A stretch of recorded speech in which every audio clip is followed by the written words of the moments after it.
BRS party శాసనసభ్యులు జగదీష్ రెడ్డి గారిని suspend చేసిన విషయం మనందరికీ తెలిసిందే.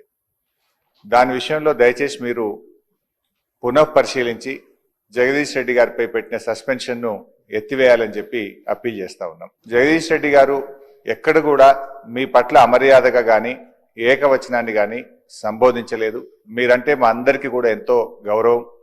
మా నాయకులు కేసీఆర్ గారు కూడా మీ ఎన్నిక జరిగినప్పుడు ఏకగ్రీవంగా మీ ఎన్నికకు సహకరించినటువంటి పార్టీ బీఆర్ఎస్ పార్టీ. మా నాయకులు కేసీఆర్ గారు కూడా ఎప్పుడు కూడా మాకు చెప్తూ ఉంటారు, సభా సాంప్రదాయాలు పాటించాలని, మీ పట్ల గౌరవంగా ఉండాలని కూడా చెప్తూ ఉంటారు.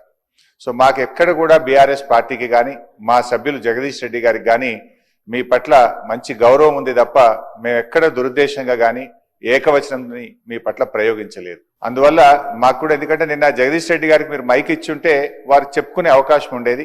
వారికి చెప్పుకునే అవకాశం లేకుండానే సస్పెన్షన్ జరిగింది కనుక మీరు ఒకసారి పునఃపరిశీలించి వారిని సభలోకి వచ్చే విధంగా సస్పెన్షన్ ఎత్తివేయాలని మా తరఫున విజ్ఞప్తి చేస్తున్నాం.